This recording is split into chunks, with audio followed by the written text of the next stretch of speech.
주님께서 손수 선택하신 오늘 이 자리에 나오게 된 한 사람 한 사람에게 주님께서 약속하신 은혜를 쏟아부어 주시기를 소망합니다.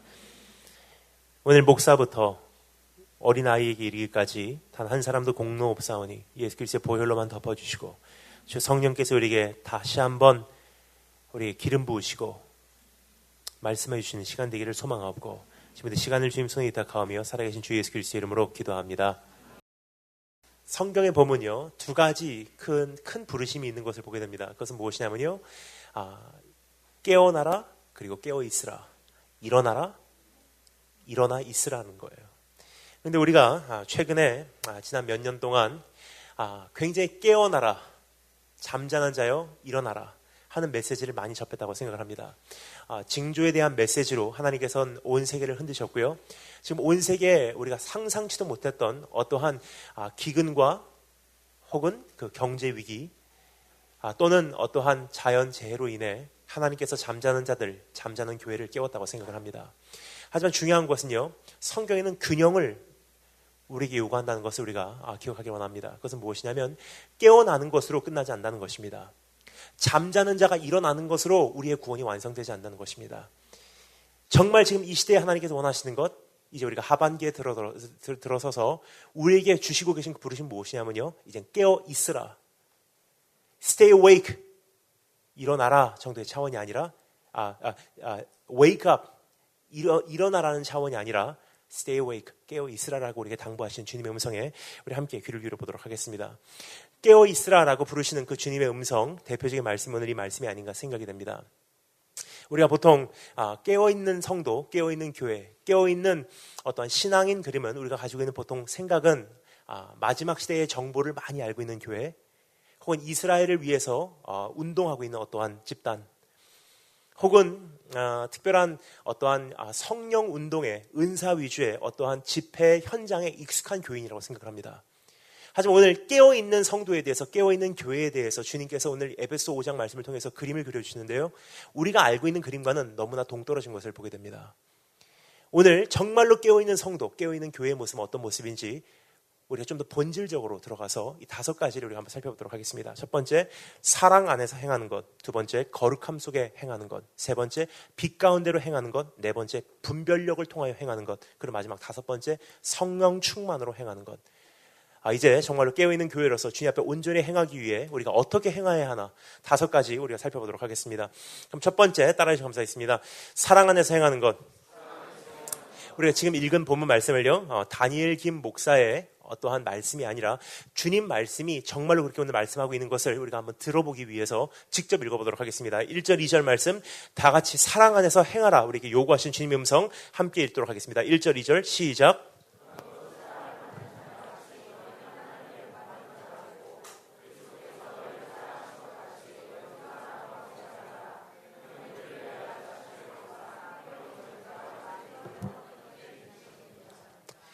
아멘.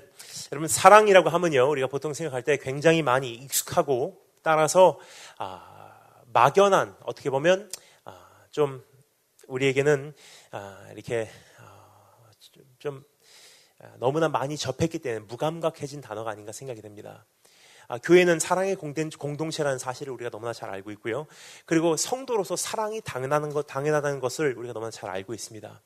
그래서 오늘 첫 번째로 우리가 깨어있는 자의 모습은 어떤 모습인가, 정말로 이 시대에 깨어있는 교회의 모습은 어떤 모습인가, 그렇게 우리가 사모하는 마음으로 오늘 이 자리에 나왔을 때 사랑하는 사람이 정말로 깨어있는 자다라는 말씀을 들으면요, 그건 다 알고 있는 사실입니다 라고 우리가 생각할 수가 있습니다.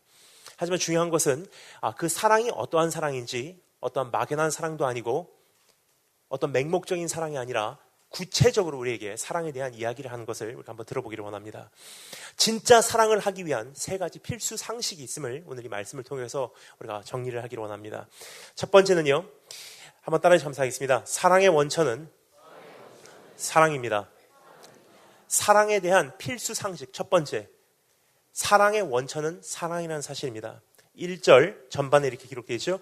그러므로 사랑을 받은 자녀같이 너희도 서로 사랑하라. 무슨 뜻입니까? 사랑의 원천은 사랑이라는 뜻이에요. 사랑을 받았기에 사랑할 수 있는 것이, 사랑을 받아본 경험이 없으면요, 참된 사랑을 할 수 없다는 것입니다. 용서를 받아본 경험이 있는 사람만이 용서를 할 수 있다는 뜻이에요. 즉 내가 사랑해야지 노력해서 되는 것도 아니고, 교회가 온전한 교회로 우리가 세워나가기 위해서 사랑을 해야지 하고 노력해서 세워지는 공동체도 아니라는 사실입니다. 그럼 참된 사랑의 공동체는 어디서 시작되냐? 참된 성도의 사랑의 모습은 어디서 시작되냐? 내가 얼만큼 용서받았는지, 내가 얼만큼 사랑받았는지를 먼저 주님 앞에서 다시 한번 우리가 뼈저리 깨닫지 않는 한 그러한 삶은 우리가 생각도 조차 못한다는 것입니다. 여러분, 오늘 참된 사랑의 공동체로서 우리가 일어나기 위해서, 참된 사랑의 성도로서 지금 이 시대에 우리가 일어나기 위해서 내가 얼만큼 사랑받는 존재인지, 내가 얼만큼 용서받은 존재인지를 주님 앞에서 한 분 한 분 주님을 독대하시고 내 자신 안에서 그것을 새롭게 하시는 축복이 있기를 주님으로 축원합니다. 여러분, 사역은 굉장히 많습니다. 근데 주님께서 우리의 사역을 위해서 죽으신 적이 없다는 사실이에요. 제가 한때 굉장히 함께 오랜 시간을 보냈던 한 목사님이 계십니다. 그 목사님께서 저에게 이렇게 말씀하시더라고요. 제가 어렸을 때 일입니다. 그분이 이제 노방전도를 굉장히 좋아하셔서 대한민국 전국으로 노방전도를 다니시며 저를 옆자리에 태우시고 이렇게 동해 번쩍 서해 번쩍 이렇게 다니셨던 기억이 납니다. 저는 그때 중학교 3학년, 고등학교 1학년 정도였습니다. 근데 그분이 이렇게 운전을 하시면서 저에게 이렇게 여러 가지 말씀을 나눠주세요. 근데 지금까지도 그 여러 가지 말씀 가운데 어떤 말씀들은 제 가슴에 이렇게 어떠한 큰 틀로서 이렇게 세워져 있는 것을 경험하게 됩니다. 그분이 저에게 이런 말씀을 했던 기억이 납니다. 다니엘, 내 목사님, 주님께서 우리의 사역을 위해서 죽지 않으셨대. 예? 여쭤보니까 주님께서는 나를 위해서 죽으셨대. 주님께서 우리에게 요구하시는 것은 사역을 해라라는 것을 단 한마디도 우리에게 말씀하시지 않았다는 것입니다. 서로 사랑하라고 말씀하셨지. 그래서 우리가 생각하는 참된 성도의 열매는요, 이 사역이 정말 주님께서 기뻐하시는 사역이냐 아니냐, 이 교회가 정말 주님께서 기뻐하시는 교회냐 아니냐, 이 교회가, 이 성도가, 이 신부가 깨어있는 사람이냐 깨어있는 존재냐 아니냐는요, 알아볼 수 있는 유일한 방법은 열매를 보는 것인데, 그 열매는 사역의 열매도 아니고 결과의 열매도 아니라는 사실입니다. 성경에 나와 있는 이 열매라는 단어가 우리가 많이 접하는 단어 중에 하나가 아닌가 생각됩니다. 근데 열매라고 하면 우리 보통 이렇게 생각을 합니다. 사역의 열매, 어떠한 그 선교 현장의 결과라고 생각합니다. 하지만 여러분, 우리가 이중성으로 우리가 하나님의 말씀을 듣지 않나 생각을 합니다. 우리가 보통 사역도 열매고 내 그 신앙의 어떤 성품도 열매라고 생각을 하지만, 성경이 단 한 번도 내 성품에 대해서 열매라고 부른 적 없고요, 내 사역에 대해서, 어떠한 사역의 결과에 대해서 열매라고 부른 적이 없다는 사실입니다. 거의 한 가지 경우에만 우리에게 열매라는 단어를 사용하십니다. 그것이 언제냐면요, 성령의 열매예요. 여러분 기억하십니까? 갈라디아서 5장 말씀 제가 읽어드리겠습니다. 오직 성령의 열매는 사랑과 희락과 화평과 오래 참음과 자비와 양성과 충성과 온유와 절제니 이와 같은 것을 금지할 법이 없느니라. 첫 번째 열매가 뭐죠? 사랑이에요. 성령께서 내 안에 오셔서 정말로 내 영적 시각을 열으심으로 내가 시간과 공간을 초월해서 2000년 전 십자가 사건으로 돌아가서 나를 위해서 피와 물 다 쏟으시고 죽어주신 그분을 정말로 만나게 되면요, 첫 번째 열매에 맺혀지는 것이 무엇입니까? 사랑이래요. 즉 내가 사랑을 할 수 없다면요, 내 안에 정말로 성령님이 계신가? 내가 오늘 사랑을 못하고 있다면요, 내가 정말로 예수님을 만났나? 내가 오늘 용서를 못하고 있다면요, 내가 최근에 하나님을 언제 만났나를 다시 한번 생각해 볼 때라고 우리에게 말씀해 주고 계신 주님의 음성을 우리가 듣기를 원합니다. 근데 중요한 것은요, 그 사랑을 뭐라고요? 성령의 열매라고 그러셨어요. 열매라는 것이 굉장히 좋은 표현이 아닌가 생각됩니다. 그 이유는요, 여러분 열매는 한 번 맺혀지면요, 계속 그 열매는 나무에 매달려 있습니까? 아니면 어느 시간이 지나면 시들고 떨어지게 돼 있습니까? 시들고 떨어지게 돼 있어요. 즉 사랑이라는 것을 열매라고 표현한 이유는요, 끊임없이 맺혀지지 않으면 시들을 수밖에 없는 것이 사랑이라는 존재이기 때문입니다. 즉 매일매일의 삶 속에서 내가 예수 그리스도의 사랑을 다시 체험하고, 매일매일의 삶 속에서 내가 얼만큼 용서받았는지 내 가슴을 치며 하나님 앞에 나오지 않으면요, 도저히 매일매일의 삶에서 우리는 사랑으로 승리할 수 있는 존재들이 아니라는 사실이에요. 그래서 오늘 다시 한번 참된 성도, 깨어있는 교회로 우리가 주님 앞에 인정받기를 원하신다면 매일매일 우리가 주님 앞에서 그 사랑과 용서받음을 경험하시고 감동하신 축복이 있기를 정말 축원합니다. 사랑에 대한 두 번째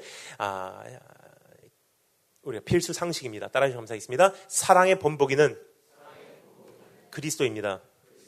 첫 번째는 뭐였죠? 사랑의 원천은 사랑이에요. 두 번째, 사랑의 본보기는 그리스도입니다. 1절 후반 말씀과 2절 전반 말씀을 제가 읽어드리겠습니다. 너희는 하나님을 본받는 자가 되고 그리스도께서 너희를 사랑하신 것 같이 너희도 사랑 가운데서 행하라. 즉 다른 말로 사랑의 본보기가 있다는 것입니다. 어떤 막연한 사랑도 아니고 어떤 맹목적인 사랑이 아니라 정확한 사랑의 모습이 있다는 거예요. 이렇게 사랑하라. 사랑에 대한 매뉴얼이에요. 그러니까 서로 사랑하라는 단어를 우리가 얼마나 많이 들었습니까? 근데 사랑이라는 것은요, 그냥 감동적으로, 감성적으로 사랑을 해야 되겠구나 해서 이루어지는 것이 아니라는 것입니다. 분명한 사랑에 대한 매뉴얼이 있대요. 본보기가 있다는 것입니다. 누구입니까? 하나님이요, 성육신을 입으신 하나님 예수 그리스도라는 사실이에요. 그분께서 너희를 어떻게 사랑하셨는지를 바라보고 그분을 본보기 삼아 이렇게 사랑해라 말씀하신 주님의 음성입니다. 여러분, 오늘 지금 이 짧은 시간에 예수님께서 우리를 어디까지 사랑하셨는지를 우리가 다 살펴볼 수 없을 것입니다.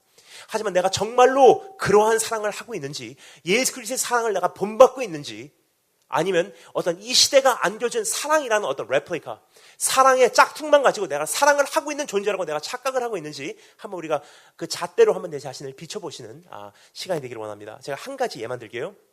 여러분, 고린도전서 13장 하면 무슨 장이라고 부르죠? 사랑장이에요. 근데 우리가 사랑장 하면 보통 이렇게 생각합니다.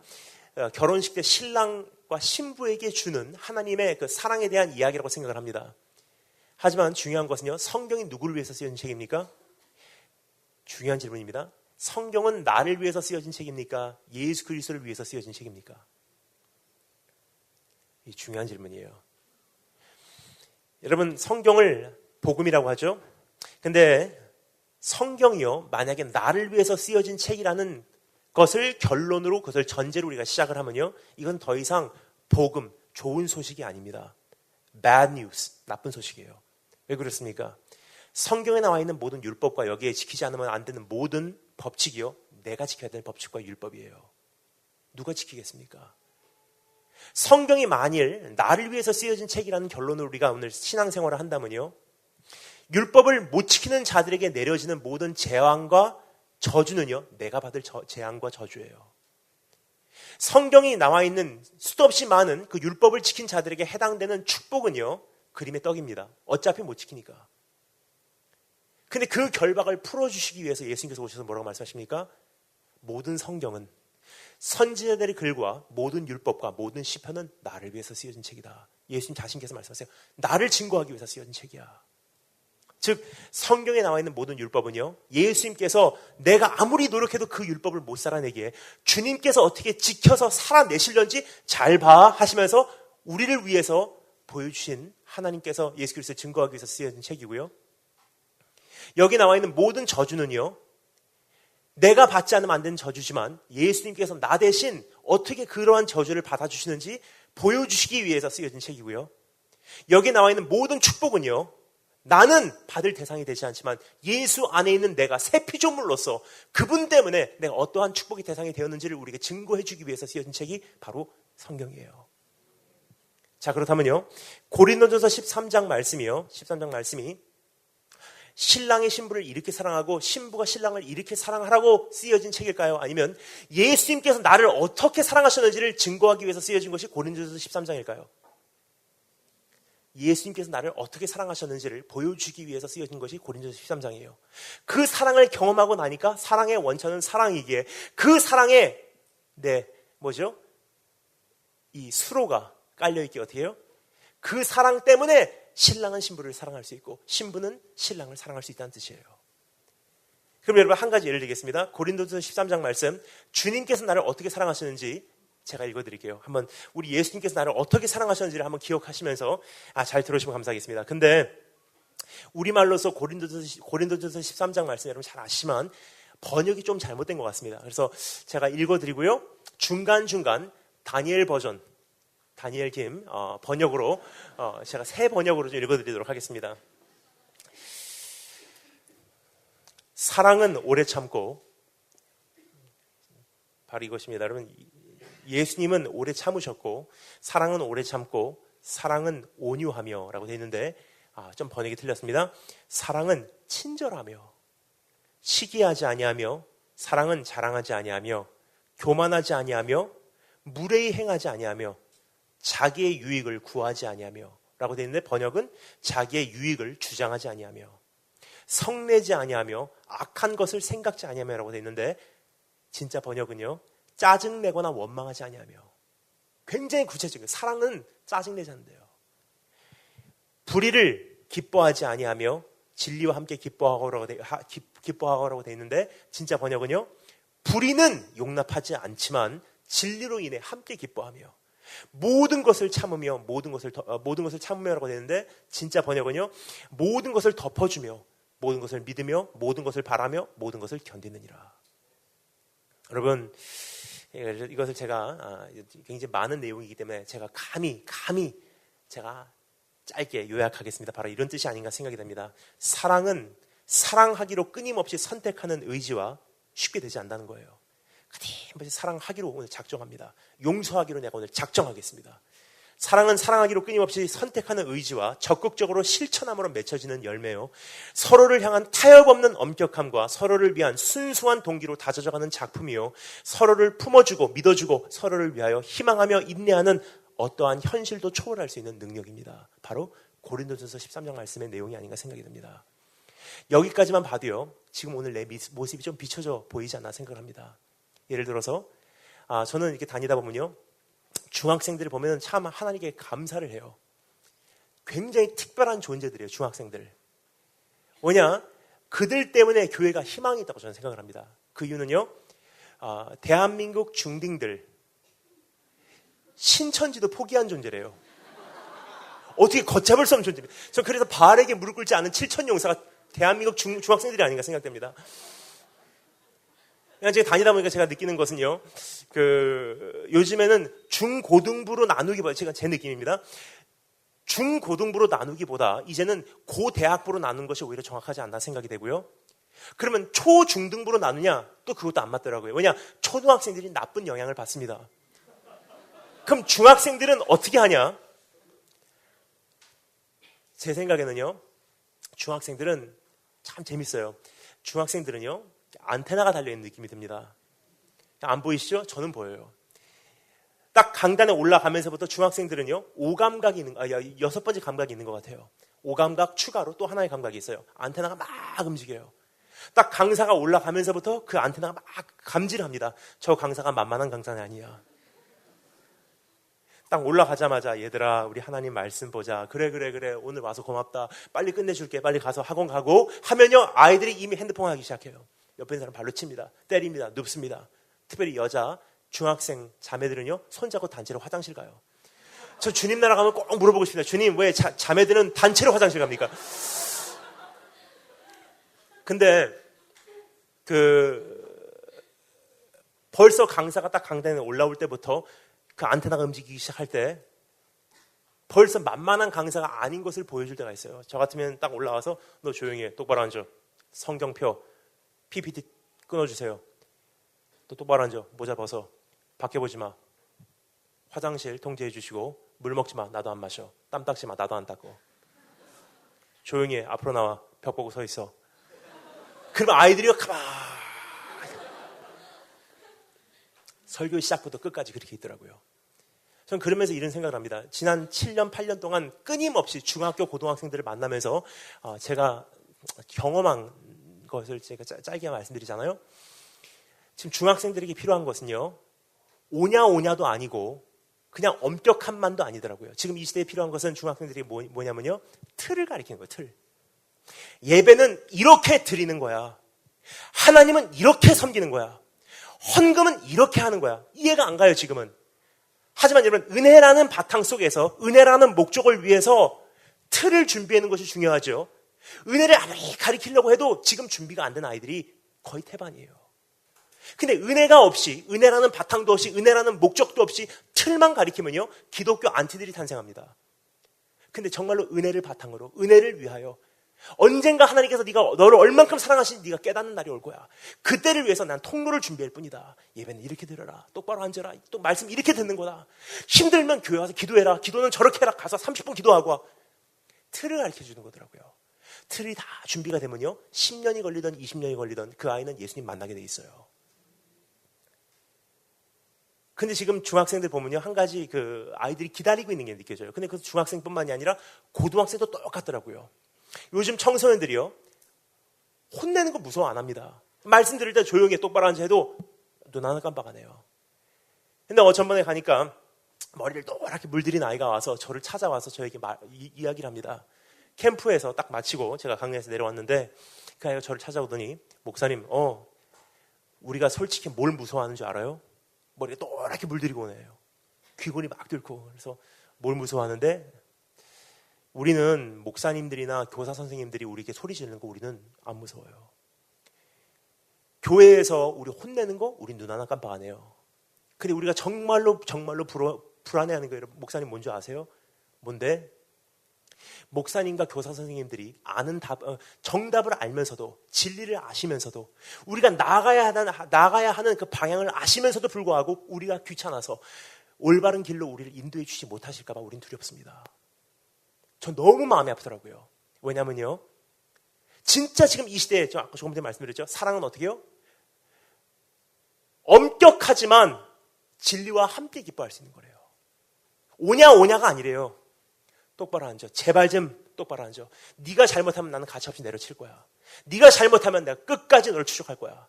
하지만 거기서 끝나지 않습니다. 한 걸음 더 나가서 사랑은 어떻게 해요? 끝까지 난 널 포기 안 해. 나 오래 참을 거야. 네가 잘못하면 내가 제일 먼저 달려갈 거고, 네가 문제에 처했을 때 내가 가장 먼저 나타날 거야. 난 너 버리지 않아. 네가 실패하면 내가 엄격하게 너를 다룰지언정 나는 끝까지 너 포기하지 않는다. 지금 이 시대가 기다리고 있는 하나님의 사람들입니다. 근데 문제가 있습니다. 이렇게까지 하면요, 대량 생산이 가능하지 않습니다. 한 사람씩 제자로 세워야 되기 때문에 1000명씩 2000명씩 모아서 하기 힘들어요. 그럼 수도 없이 많은 집회 현장에서는요, 무엇을 원할까요?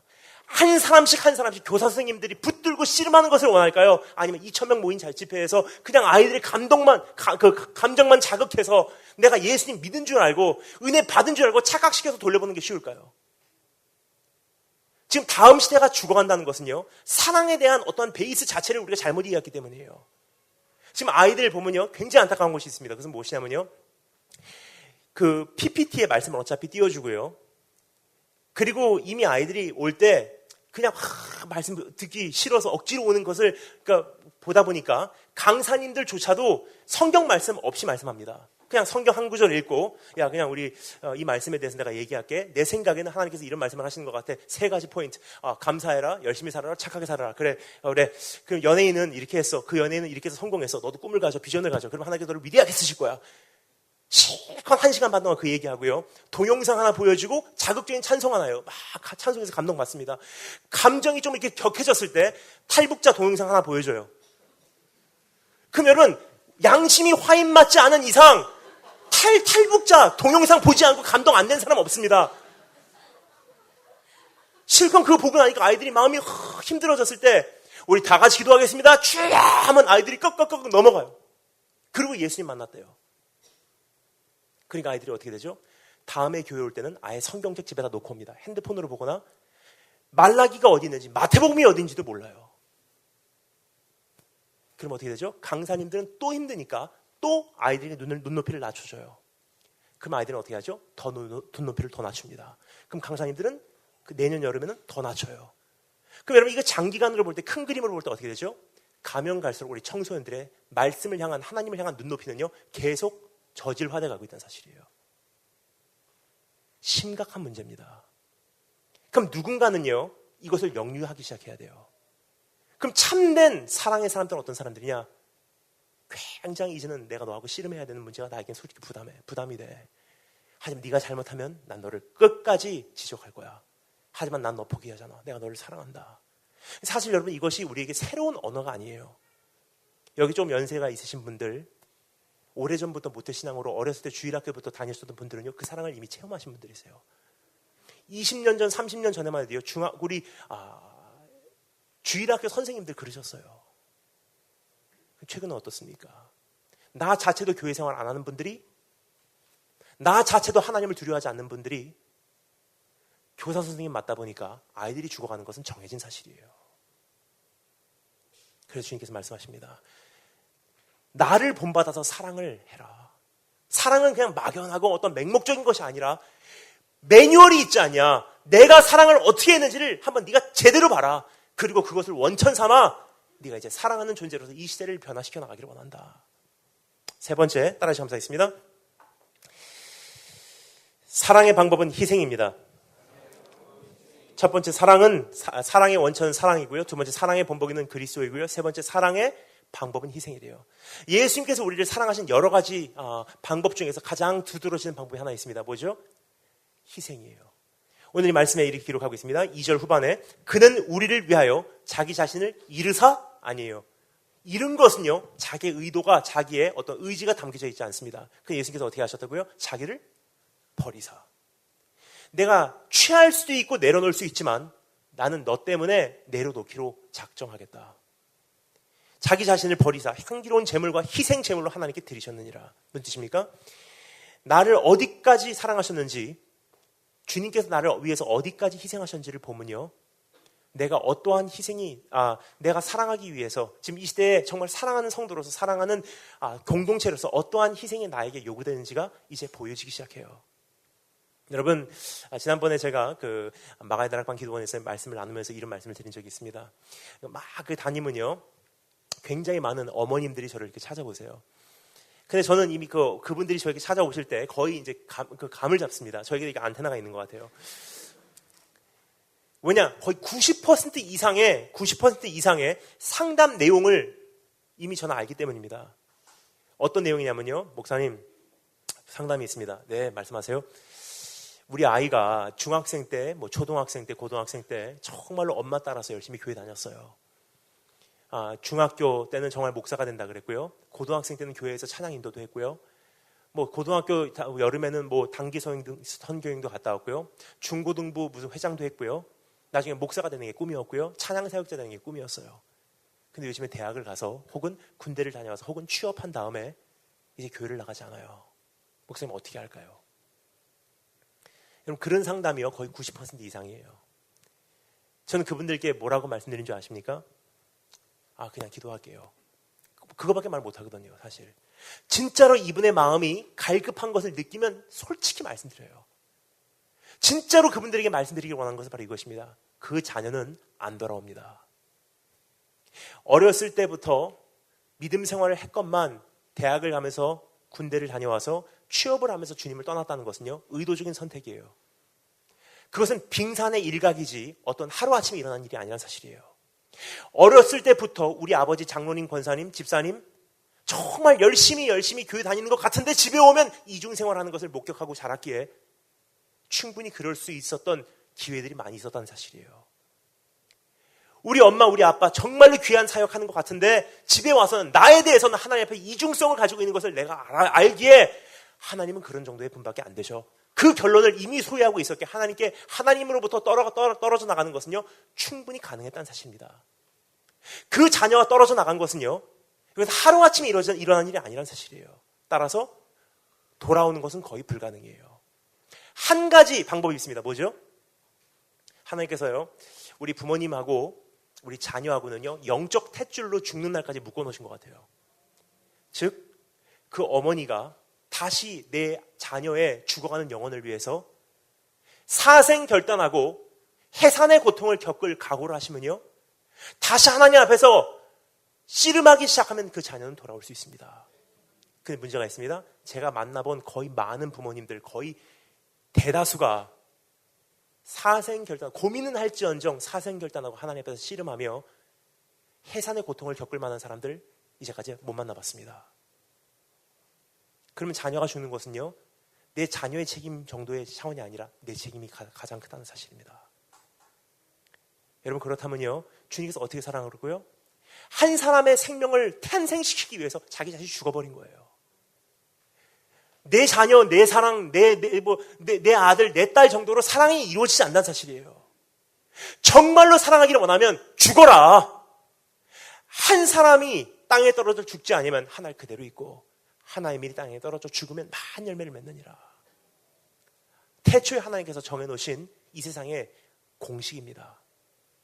여러분 그것을 역류하지 마시고 정말 끝까지 주님 앞에서 내가 정말로 이제 어떻게 사랑해야 되는지 오늘 다시 한번 고민하시고 사랑 가운데 새롭게 깨어 계시는 여러분 되시길 주님으로 축원합니다. 두 번째 단어를 감사하겠습니다. 거룩함 가운데 행하는 것. 첫 번째는 사랑 가운데 행하라. 두 번째는 거룩함 가운데 행하라. 거룩함 가운데 행한다는 것은 무엇인지 우리가 3절부터 7절 말씀을 통해서 한번 읽어보도록 하겠습니다. 3절부터 7절 거룩함을 요구하신 주님 음성 함께 읽겠습니다. 시작.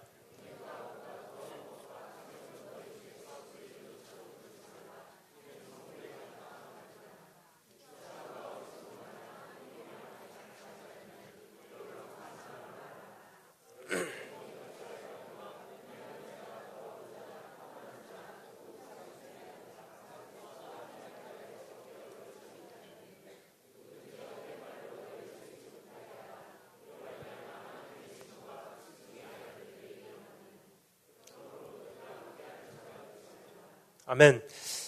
첫 번째는 사랑 안에서 행하라. 두 번째는 거룩함 가운데 행하라. 여러분 깨어있는 성도, 깨어있는 교회 하면 우리가 보통 좀 전에 말씀드렸듯이 마지막 시대에 대한 정보를 수집하는 어떠한 그 행위를 생각하거나 아니면 어떠한 희한한 형태의 영적인 예배를 생각합니다. 하지만 성경에서 말하고 있는 진짜 깨어있는 자의 모습은요, 내가 정말 사랑을 하고 있는지, 그것도 내가 생각한 사랑이 아니라 주님께서 이미 본보기로 수많은 주님의 삶의 모습과 희생이라는 도구로 어떻게 사랑하셨는지를 내가 오늘 그것을 본받아 그대로 사랑을 하고 있는지가 깨어있는 자의 첫 번째 조건이고요. 두 번째, 내가 오늘 거룩함 가운데 행하고 있는지. 이런 안타까운 것은 주님 다시 오실 때까지라는 찬양을 부르면서 거룩하게 살지 못한 자들이 거의 태반이에요. 깨어있습니까? 죽은 자예요. 그럼 여러분 정말로 깨어있는 자, 깨어있는 교회의 모습은 무엇이냐? 내가 오늘 거룩함 가운데 행하고 있는지. 특별히 오늘 여기서 두 가지 예를 듭니다. 첫 번째는 음란의 영에 대해서 조심하라. 두 번째, 더러운 말을 조심하라. 음란의 영에 대해서 어떤 형태로 우리에게 비유를 하고 있죠?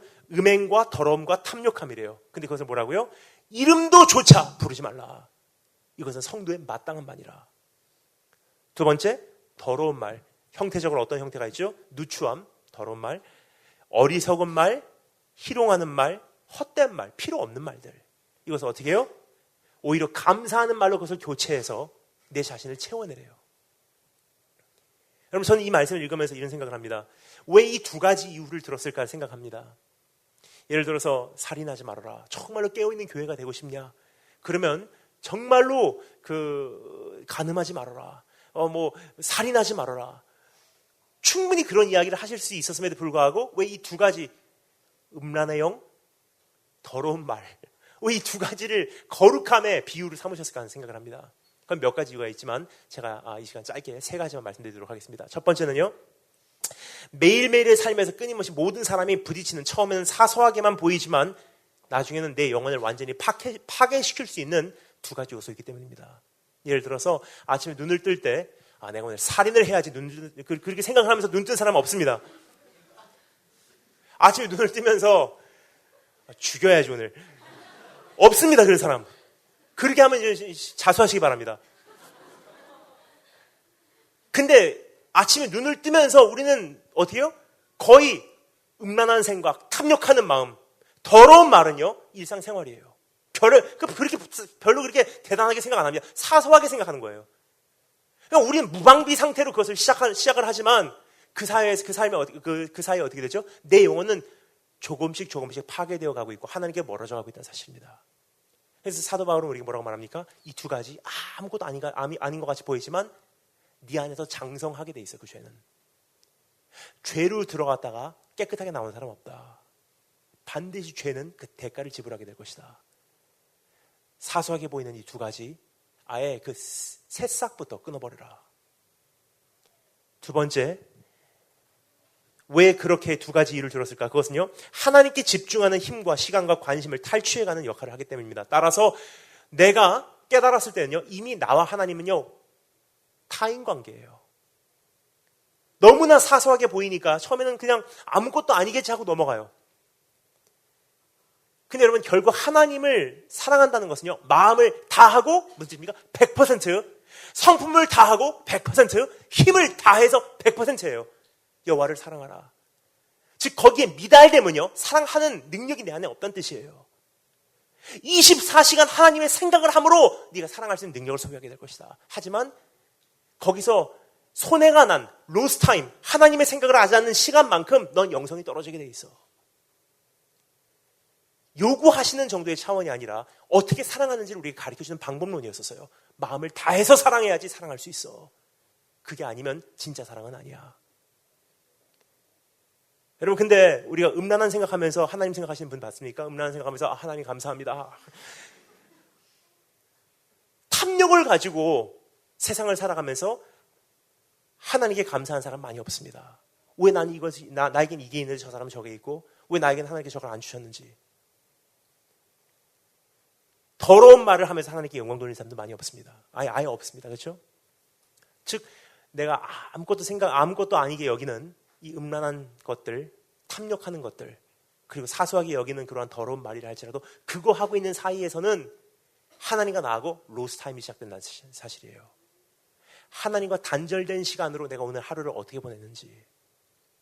여러분, 최근에 저희 어머니 권사님께서 인천 송도에 커피숍을 오픈하셨어요. 한번 꼭 오시면 좋을 것 같습니다. 이름이요 Red Door, 빨간 문이에요. 왜냐하면요, 두 가지를 의미합니다. 첫 번째는 부활절 어린 양의 피, 문설주에 바른 걸 표현하고요. 그리고 두 번째는 요한복음 10장 9절에 가서 주님께서 내가 그 문이다, 양의 문이다. 나를 들어오는 자는 진짜 꼴을 먹게 되고, 나를 들어오는 자는 나를 통해서 들어온 자는 아버지께 인도될 것이다. 그 말씀을 주님께서 주님 자신의 정체를 밝히시죠. 그래서 Red Door Cafe, 여기서 모금되는 100%의 모든 수입은요, 선교지로 나가게 돼요. 아르바이트생들 그 월급만 주고 100%는 이제 선교지로 나가게 됩니다. 근데 이제 저는 미국에서 이제 사관학교를 4년 마치고 미국에서 신대원을 다니면서 6년간 전도사 생활을 하면서 그곳은 도저히 학비와 생계 유지가 되지 않기에 제가 6년간 미국에서 그 커피숍에서 매니저로 일을 했습니다. 제가 그 일을 한 게 언제냐면요, 거의 오픈 시프트예요.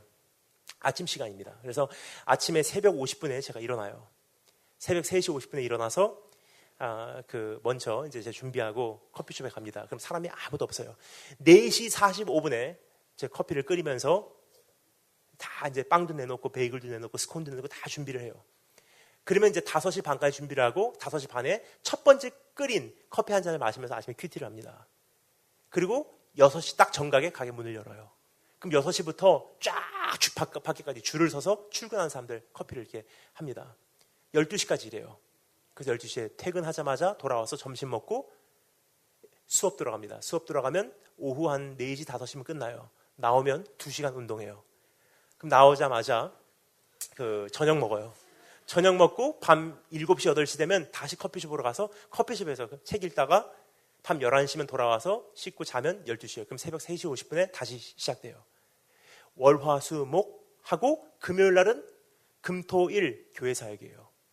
그게 6년을 했어요. 그러다 보니까 커피숍에 대한 것은 그래도 많이 경험이 있기 때문에 저희 어머니께서 이제 오픈하시면서 저에게 부탁했어요. 런칭까지만 해달라. 이거 오픈한 데까지만 해달라. 그래서 이제 오픈을 했습니다. 이제 오픈을 11월 11일 날 오픈을 해요. 다음 주 월요일입니다. 예, 오픈. 근데 제가 하나님께 정말 죄송한 게 있어요. 뭐냐면요, 제가 지난주까지 굉장히 그것 때문에 바빴어요. 커피숍이 여러분 이게 보통 준비가 아니더라고요. 제가 매니저 일할 때와 진짜 커피숍을 제가 이거 오픈을 하려고 하니까 전혀 다른 차원이에요. 인테리어부터 시작해갖고 여러분 어느 정도까지 해야 되냐면요, 아이스 음료 잔을 고르는데 스트로가 꼬부라지는 거 원하냐, 똑바로 되는 거 원하냐, 검은색이냐, 투명색이냐, 빨간색이냐,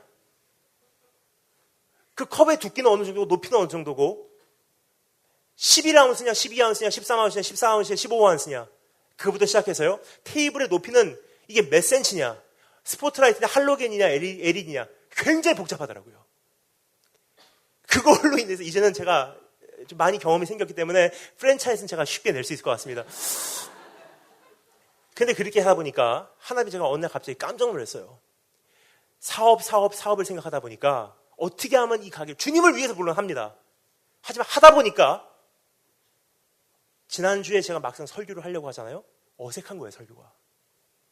그래서 하나님이 얼마나 회개하는지 모릅니다. 하나님, 잠깐 하나님을 위해서 한다는 이것조차도 잠깐 하나님에서부터 멀어지는 그 순간 내 자신을 지켜낼 수 있는 능력을 상실해버리더라고요.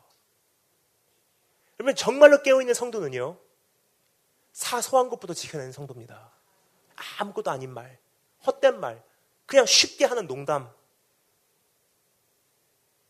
남에게 덕이 되지 않은 말들, 그리고 내 안에서 일어나는 수도 없이 많은 탐욕과 음란한 감정들, 그것부터 다스리기 시작하는 것이 깨어있는 자의 한 가지 조건이래요. 오늘 그것을 다스리시고 그것을 정복해내시며 새로운 영역으로 나아가신 축복이 있으실 줄을 축원합니다. 여러분, 오늘 걱정 마십시오. 오늘은 많이 제가 기도하고 준비하고 달려왔습니다. 지난주 한 번으로 충분합니다. 세 번째 이유가 있습니다. 그것은 무엇이냐면요, 교회와 사명을 파괴하는 역할을 하기 때문입니다. 첫 번째는요, 사소하게 보이지만 우리의 삶을 전체적으로 삼킬 수 있는, 어떻게 보면 가면을 쓰고 있는 것이 이 두 가지고요. 또 한 가지는 우리로 하여금 하나님께 집중하는 시간을 뺏어가는 역할을 하기 때문입니다. 그런데 세 번째는요, 우리의 삶을 완전히 파괴하는 것에 이 두 가지는요, 관심을 갖고 있어요. 그러면 사단의 관심은 우리가 죽는 것이 아닙니다. 따라서 성도에게 어떠한 암이 걸리고 무슨 병이 걸리고 그래서 내가 죽게 생겼고, 이거는 여러분 거의 사탄의 행위가 아니에요. 왜 그렇습니까? 성도가 죽는 것은요, 영광에서 영광으로 하는 통로거든요. 그러니까 사단은 우리를 죽이려고 하지 않아요. 예를 들겠습니다. 오늘 제가 다니엘 겐 목사가 여기서 설교하다가 쓰러져 죽으면요, 하나님께 영광이에요. 그럼 사단이 저를 죽일까요? 아니에요. 안 죽여요. 살려놓습니다. 왜냐? 죽으면 성화돼 버리거든요. 죽으면 예수 그리스도의 얼굴, 예수님의 형상으로 바뀌어 버리거든요. 죽으면 천국 가요. 죽으면 최후 승리예요. 그럼 사단이 우리를 죽이겠습니까? 웬만해서는 안 죽입니다. 살려두면은 죄짓게 돼 있거든요. 살려두면은 시간이 가는 만큼 변질돼 가거든요, 사람은. 그럼 사단은 웬만하면 살려둬요. 그렇지만 사단이 어떻게 한다고요? 우리를 죽이는 것 별로 관심 없습니다. 사단의 관심은 무엇입니까? 우리를 파괴시켜버리는 것, 파괴. 제가 여기서 죽는 것 사단은 원치 않아요. 하지만 다니엘 킴 목사가 언젠가 넘어져서 스캔들로 제가 파괴되고, 저를 바라보고 있는 수도 없이 많은 청년들이 파괴되고, 대한민국 교회가 파괴되고, 수도 없이 많은 성도님들이 상처받는 것을 사단이 원하고 있는 바예요.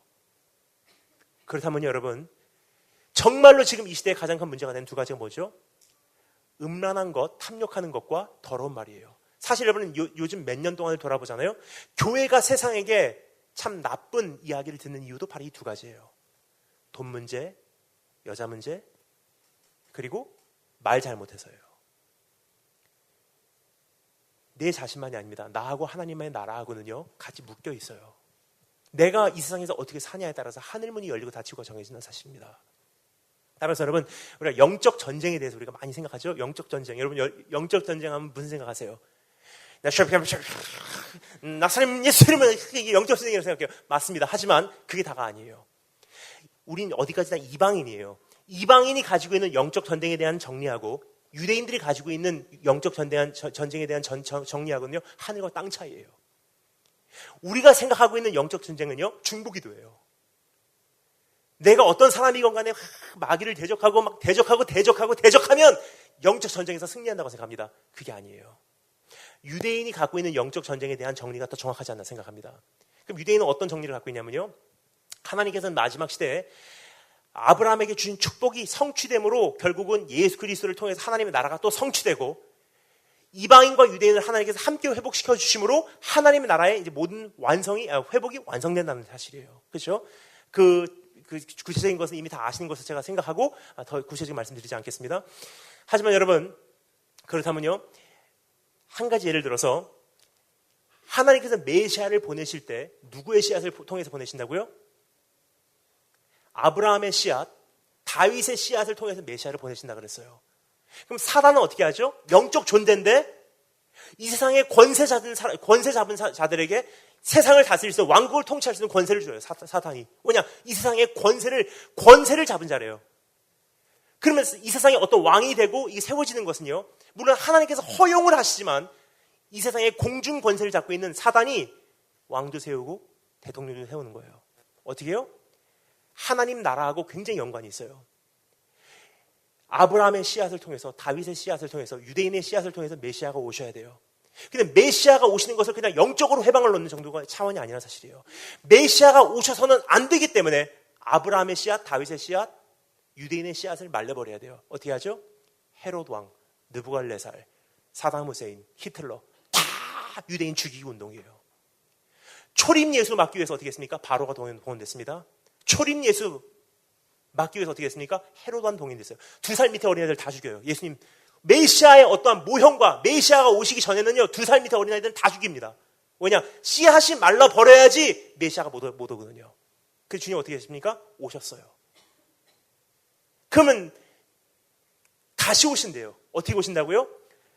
이방인의 예정된 수가 차고 유대인들이 귀환해서 예정된 수가 차면 우리 주님 다시 오신대요. 그럼 주님이 다시 오시기 위해서는 또 한 가지 조건이 있어요. 뭐죠? 유대인들이 또 회복이 돼야 돼요. 그냥 유대인들이 회복돼서는 안 되잖아요. 그럼 사단 어떻게 합니까? 영적으로 회방을 놓는 정도입니까? 아니에요. 유대인이 회복되지 않기 위해서, 유대인이 예수 그리스도를 인정하지 못하기 위해서 어떻게 해요? 실질적으로 이제 일을 하기 시작합니다. 어떻게 해요? 사담 후세인을 동원합니다. 히틀러를 동원합니다. 호메이니를 동원합니다. 다 유대인 죽이기 운동이에요. 하늘에서 일어나는, 공중에서 일어나는 어떠한 영적 전쟁이요, 이 땅에서 실질적인 물리적인 어떠한 육체적인 전쟁으로 연결된다는 사실이에요. 그렇다면요, 이스라엘의 중요성을 알고 있는 유대인들은요, 이스라엘이라는 국가가 하나님 국가하고 연관이 있고 이스라엘이라는 국가가 하나님 나라의 모형이라는 것을 알고 있는 유대인들은요, 전쟁터에 나가면서 어떻게 싸울까요? 우리가 전쟁을 이기냐 지냐는요, 우리의 전쟁이 아니라는 사실이에요. 하나님 나라가 이스라엘을 통해서 이 땅에 펼쳐지냐 안 펼치냐의 영적 전쟁이에요. 그럼 이스라엘 군대들은 지금 어떻게 나가냐면요, 전쟁터 나가면서 우리가 육체적으로 우리를 대적해서 오는 저 사람들과 싸우고 있지만 만군의 여호와 되신 하나님도 공중에서 지금 동시에 전쟁을 치르고 있다는 것을 믿고 있는 것이 유대인들의 영적 전쟁에 대한 정리예요. 그래서 여러분은 최근에 회개를 많이 했습니다. 왜냐면요, 영적 전쟁이라는 것을 저도 잘못 이해하고 있었어요. 그래서 영적 전쟁하면요, 그냥 밥 먹고 기도하고 밥 먹고 기도하고 밥 먹고 기도하고 그게 다인 줄 알았어요. 아니더라고요. 내가 육신을 가지고 이 땅에서 어떻게 사냐에 따라서 하나님 나라의 영적인 세계에 어떠한 토양이 바뀌게 돼 있어요. 그럼 내 관리를 이제 바로 하지 않으면요, 하나님 나라에 어떠한 영향을 미치냐가 여기서 좌우됩니다. 그래서 지난 한 달 사이에 10kg 빠졌습니다. 한 달 반 됐습니다.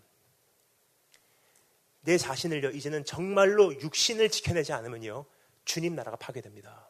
그래서 주님께서 말씀하십니다. 땅에서 무엇인지 매면 하늘에서 매이고, 땅에서 무엇인지 풀리면 하늘에서 풀린다. 반대가 아닙니다. 하늘에서 매이면 땅에서 매이고, 하늘에서 풀리면 땅에서 풀린다. 아니에요. 내가 땅에서 어떻게 살아냈냐에 따라서 하나님 나라의 영적 세계가 어떻게 변하는지가 정해져 있고요, 내가 땅에서 어떻게 승리를 거두냐에 따라서 하나님 나라가 이 땅에 도래하냐 도래하지 않냐가 여기서 정해진다는 사실이에요. 여러분, 오늘 정말로 내 육신을 지켜내시고 내 마음을 지켜내시고 이 땅에서 승리하심으로 나 혼자 깨어있는 정도의 차원이 아니라 주님 나라 완성을 이루신 한 분 한 분 되시길 주님으로 축원합니다. 첫 번째, 사랑 안에서 행하라. 두 번째, 거룩함 가운데 행하라. 세 번째, 따라 잘못했습니다. 빛 가운데 행하라. 우리 8절부터 14절 말씀을 통해서 빛 가운데 행하는 건 우리 함께 읽어보도록 하겠습니다. 8절부터 14절 다 같이 한 목소리로 읽겠습니다. 시작.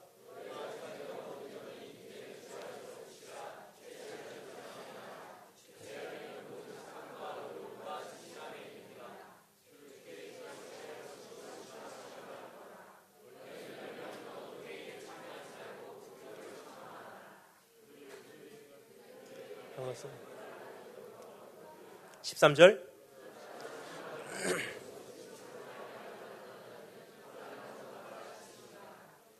그러므로 이르시는 자.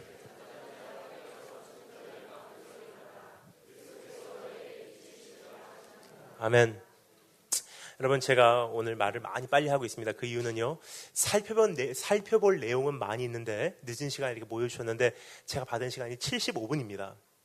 근데 기획상 그렇게 하신 거지만 사실 그 시간 신경 쓰지 마시고 길게 하셔도 된다고 제가 들었어요. 하지만 전 죄송해요. 내일 출근하신 분들도 계시기 때문에 최대한 배려해서 75분 만에 마치려고 하니까 좀 말이 빠르지만 잘 이해해 주시고 들으시면 감사하겠습니다. 교회에서 이제 사역을 하면서 제가 제일 이제 어렸을 때 교회 다니면서 제일 제가 보고 자란 것 중에 하나가 뭐냐면 저희 아버지께서 사업하시는 장로님이시다 보니까 교회를 마치고 돌아올 때 아버지께서 굉장히 피곤해 하셨던 모습이 기억이 납니다. 정말 주님 만나는 게 좋고 교회 가는 거 행복했지만 육신인지라 아침에 힘든 거예요. 그래서 오늘 될 수 있는 대로 빨리 맞춰드리기 위해서 말을 좀 빨리 하지만 이해해 주시고 잘 들으시면 감사하겠습니다. 또 언젠가 또 주일날 불러주시면 그때 와서 한 2시간 반 정도 말씀을 나누고 싶습니다. 근데 첫 번째는 사랑 안에서 행하라, 두 번째 거룩함 가운데 행하라, 세 번째 빛 가운데 행하라. 근데 여러분 빛 가운데 행하라는 것을 우리가 많이 듣고 이미 알고 있다고 생각합니다. 빛 가운데 행해야 되는구나. 성도로서 이젠 정말 바로 살아야 되는구나. 굉장히 많이 듣고 왔고 이미 아는 거예요. 하지만 여러분, 빛 가운데 행하는 것은 여러분 구체적으로 무엇을 의미합니까? 빛 가운데 행한다는 건 무엇인지 오늘 이 말씀에서 우리가 짧게 세 가지로 나누어서 살펴보도록 하겠습니다. 첫 번째는요, 빛의 자녀로서의 신분을 자각하는 것이 가장 먼저 우리가 거치지 않으면 안 되는 과정입니다. 내가 정말 빛의 자녀라는 것을 먼저 자각하는 것이 빛 가운데 행하는 첫 번째 조건입니다. 제가 읽어드리겠습니다. 8절 말씀. 너희가 전에는 어두움이더니 이제는 주 안에서 빛이라. 빛의 자녀들처럼 행하라. 뭐냐면요, 굉장히 우리의 빛으로서의 삶을요 단순화시켰어요.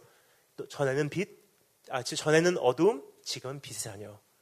그러면 빛 가운데 행하라. 마치 쉽게 이렇게 말하는 것입니다. 빛인지를 네가 정말 알면은 빛까지 행하면 돼. 그렇게 어렵지 않아. 네가 빛인 거를 자각하냐? 네가 정말로 그것을 안다면 복잡해하지 마. 빛같이 살아. 이게 마땅한 거야. 굉장히 단순해요. 즉 이런 뜻입니다. 그 삶이 너에게 어울린다고 생각하냐? 빛의 자녀라고 하면서 너 그게 맞다고 생각하냐? 목사라고 하면서 장로라고 하면서 너 그게 어울린다고 생각하냐? 한번 생각 좀 해봐라. 네 자격, 네 신분이 누구인지를 네가 정말 안다면 그거 안 했을 거야. 조금만 생각해봐도 알 수 있는 문제야. 네 자신이 누구인지를 네가 잃어버렸기 때문에 지금 저지르고 있는 문제지. 네 자신이 누구인지를 한번 생각해봐라. 전에는 어둠, 지금은 빛. 그럼 빛같이 살아. 정당화시키지도 말고 자기 자신을 어떻게 설명을 하려고 하지 말고 어떤 변명도 만들지 말고 옳으냐 그릇되냐를 분명히 나눠주신 하나님 앞에서 양심껏 한번 살아봐라. 첫 번째 단계, 빛의 신분을 자각하는 것입니다. 두 번째, 따라 점사하겠습니다. 첫 번째는 빛의 신분, 두 번째, 빛으로서의 열매를 찾아가는 것입니다. 제가 제1교포 3세다 보니까 발음이 때로는 엉뚱할 때가 있습니다. 빛으로서죠. 빛으로서가 아니라 빛으로서의 열매를 찾아가는 것입니다. 9절부터 12절 보면요, 빛의 열매는 모든 착함과 의로움과 진실함에 있느니라. 이것을 이제는 시험해보며 진짜로 내가 오늘 올바른 빛의 삶을 살고 있는지 아닌지를요, 내 자신을 한번 이렇게 그 잣대로 점검해 가라는 뜻이에요. 웬만한 건 그냥 생각해보면 압니다. 이것은 빛으로서의 신분에 어울리지 않는구나. 이건 나에게 안 어울리는구나. 그렇지만 그것이 굉장히 애매할 때가 있어요. 그래서 우리에게 또 한 가지를 소개해 줍니다. 뭐죠? 착하고 의롭고 진실한지, 이 세 가지 열매를 보래요. 첫 번째, 여러분, 그 성경에서 말하는 이 착하다는 게 무슨 뜻입니까? 착하다 그러면 우리가 영어로 earnest를 생각합니다. earnest는 뭐냐면 착한 사람. 오늘 여기까지 제가 택시를 타고 왔습니다. 택시를 타고 오면서 참 택시 기사 아저씨에게 저는 감탄을 했어요. 택시 기사 아저씨가 굉장히 깊은 말씀을 하세요. 운전하시면서 착한 기준이 이제 뭔지 모르겠습니다. 그래서 왜 그렇게 하니까, 예를 들어서 그 아저씨 말씀이십니다. 유교를 배운 사람은 이제부터 착하게 살아야 되겠다 하면 그 사람이 말하는 착하다는 것은요, 유교에 근거한 착하다는 기준이고요. 불교를 도를 닦은 사람은 이제 착하게 살아야 되겠습니다 하는 것은 불교에서 말하는 그 기준을 배경으로 착하다는 정리를 한 거예요. 도둑질 하시는 분들은 착하게 살아야 되겠다는 것은요, 도둑질을 그만하는 정도가 착하게 사는 기준이에요. 그래서 성경에 말하는 이제는 착함의 열매를 추적하라는 것은 무슨 뜻입니까? 착함. 우리가 생각하는 그 착함이 아닙니다. 성경에 보면요, 이 착함이라는 단어는 good이라고 나와 있어요. good. 즉 좋은 성품, 착한 사람이 아니에요. 이 good이라는 것은 뭐냐면요, 깨지지 않은, 상처 입지 않은, 부정하지 않은 이라는 뜻이에요. 이스라엘 가서 저는 유대인들하고 이렇게 교제를 할 수 있는 시간이 많이 있습니다. 이번에 저는 이제 다음 주 월요일이면 캐나다 출국하고 일주일 만에 돌아와서 3일 후에 다시 이제 이스라엘로 출국을 하게 됩니다. 예, 알겠습니다. 아이고. 이 내용이 뭔지는 말씀드리지 않겠습니다.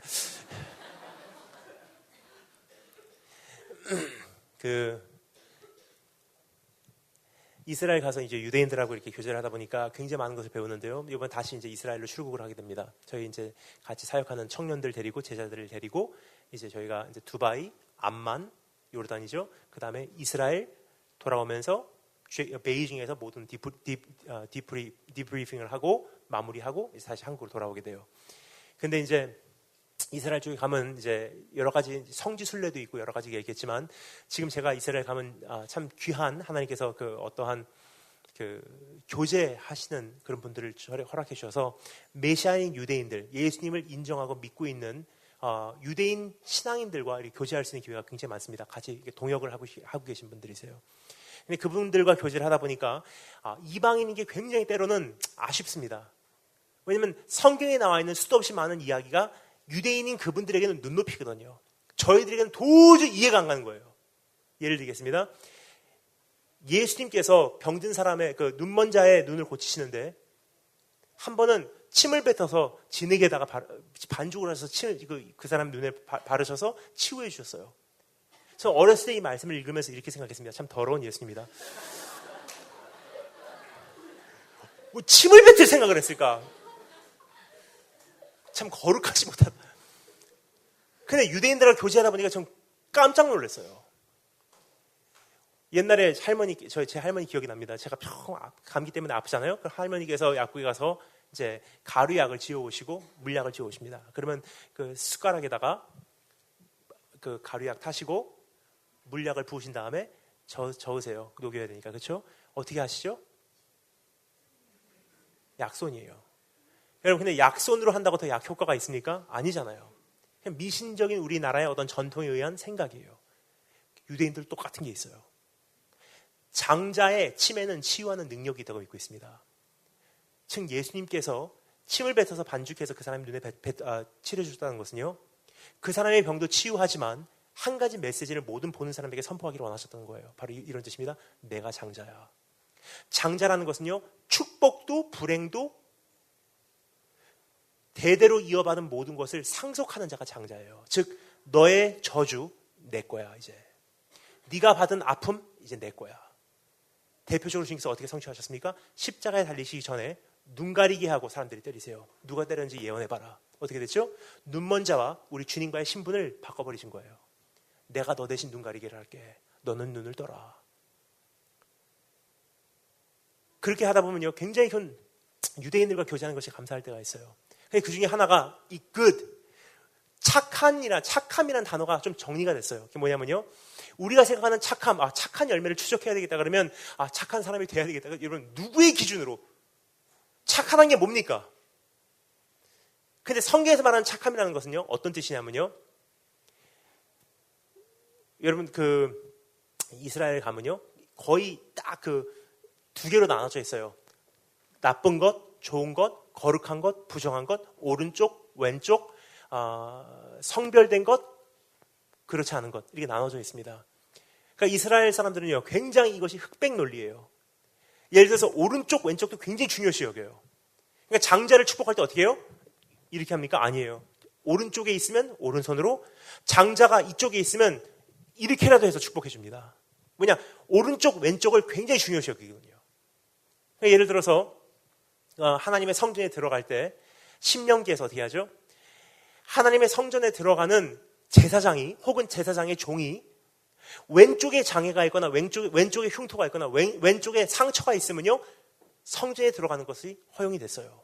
근데 오른쪽 귀가 잘못됐든지 오른쪽에 흉터가 있거나 오른쪽에 상처가 있거나 장애가 있으면요 성전에 들어가는 것을 금했습니다. 오른쪽 왼쪽 그렇게 이게 중요해요. 자, 그런데 예수님을 잡으러 온 그 사람들 중에 겟세마네 언덕으로 잡으러 온 그 사람들 중에 누가 있었죠? 대제사장의 종이 있었어요. 베드로는 알았을까요? 몰랐어요. 매일매일 성전에 가서 예수님 말씀 전하시고 그 사람들에게 쫓기고 논쟁하고 하는 가운데 베드로는 누가 제사장의 종인지 알고 있었어요. 그럼 대제사장의 종이 예수님 잡으러 온 거예요. 졸다 말고 깜짝 놀라고 일어나고 주님 죄송합니다. 잠들었습니다 하다가 사람들이 예수님 잡으러 오니까 어떻게 하죠? 칼 들고서 대제사장의 종을 알아보니까 귀를 잘랐는데 어느 쪽 귀요? 성경에 어디라고 말하고 있죠? 오른쪽 귀예요. 왜 그럽니까? 여러분 대제사장의 종이라는 것은요 지금 같으면 그냥 어느 날 갑자기 내가 면접 보고서 이력서 내고서 대제사장의 종으로 취업하는 게 아니에요. 태어날 때부터 이 사람은 대제사장의 종으로 태어난 거예요. 어렸을 때부터 13살 때 성인식 올리기 전부터 그 제사장 집에 살면서 그냥 대제사장이 될 수 있는 그 절차를 거치는 사람들이었습니다. 이 사람이 평생 원했던 것은 언젠가 저 대제사장 같이 나도 성전에 들어간 사람이 돼야지. 인턴십하고 있는 사람이 한마디로. 그런데 베드로가 굉장히 야비해요. 어디를 자를까 하다가 오른쪽 귀를 잘라버린 거예요. 그 사람은 하루아침에 모든 인생이 무너져 내린 거예요. 그걸 주님 아십니다. 주님께서 혼내십니다. 칼 사용하면 칼로 망해 하시면서 귀를 주셔서 귀를 붙여주십니다. 말씀은 안 하셨지만 아마 이런 말씀이 아니었나 싶습니다. 그러지 마. 얘는 이거밖에 없는 애야. 여기서 말하는 오른쪽 왼쪽이라는 것은요. 착함을 의미합니다. 성경에서 말하는 good, 착함이라는 것은요. 왼쪽에 상처가 없는 사람, 깨지지 않은 사람, 부정하지 않은 사람. 즉 내가 정말로 하나님의 뜻을 이루고 있는지 빛 가운데로 행하고 있는지 알 수 있는 첫 번째 열매는요. 내가 오늘 이것을 행함으로 내 공동체가 깨지냐. 내가 오늘 이것을 행함으로 내 가정이 부정하게 되냐. 내가 이것을 행함으로 오늘 내 크리스찬 삶에 기드가 들어가냐. 착함의 열매, 파괴하는 것이냐 세우는 것이냐. 부정하게 하는 것이냐 거룩하게 하는 것이냐. 그것을 보면 내가 정말 어떻게 살고 있는지 웬만큼 주님의 인도하심을 우리가 느낄 수 있다는 뜻이에요. 두 번째 뭐죠? 착하고 의로운 겁니다. 예.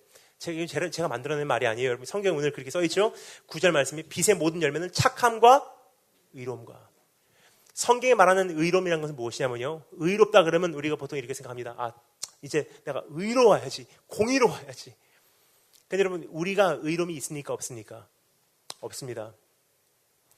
그럼 성경에서 말하는 이 의로움이라는 것은 네가 의롭게 살아라가 아니라 모든 사람을 바라보시고 의롭게 여기고 의롭지 못하다고 여기시는 그 유일하신 심판자의 불꽃 같은 눈동자 앞에 너는 오늘 어떻게 비춰지고 있니라는 질문이에요. 먼저 그 나라와 그의 의를 구하라는 것은요. 먼저 하나님의 그 엄청난 경영과 하나님의 불꽃 같은 눈동자로 살피실 때 그 최고의 심판자 앞에서 내가 오늘 의인으로 인정되고 있는지 하나님 앞에 합격되고 있는지를 먼저 구하라는 거예요. 첫 번째는 착하게 살고 있는지, 착한 열매를 내가 추구하고 있는지, 두 번째 하나님 앞에 내가 합격되기 위해서 달려가고 있는지를 한번 살펴보래요. 사람들에게 인정받아도 하나님께 인정받지 못할 때가 있습니다. 근데 정말 우리가 이제 달려가야 될 우리의 길은요, 사람들에게 인정받지 못할지라도 이제 하나님께 인정받을 수 있도록 불꽃 같은 눈동자 앞에 하나님 앞에 합격될 수 있도록 달려가는 것이 빛 가운데 행하는 자의 두 번째 모습입니다. 세 번째 단어를 감사하겠습니다. 진실한 것. 성경에서 말하는 진실하다는 것은요, 거짓된 것이 아닌 숨겨진 것이 아닌 빛으로 드러난 것입니다. 정말로 내가 하는 행위가 밤에 행하는 행위인지 낮에 행하는 행위인지 어두움 가운데 나만 알고 있는 행위인지 아니면 모든 사람들에게 알려졌을 때 그것이 두렵지 않은 행위인지 그것을 살펴보면요 거의 정확하다는 뜻이에요. 여러분 정말로 우리가 깨어있다 그러면 굉장히 많이 기도를 하는 것 같아요. 하나님, 주님의 뜻을 알리소서, 주님의 뜻을 알리소서. 금식해봐요. 그래서 저는 정말로 오랫동안 금식하고 기도하는 분들께 솔직히 여쭤보고 싶어요. 40일 금식하고 정말 주님의 뜻을 알겠습니까? 많은 분들 자신 있게 대답을 못해요. 왜냐?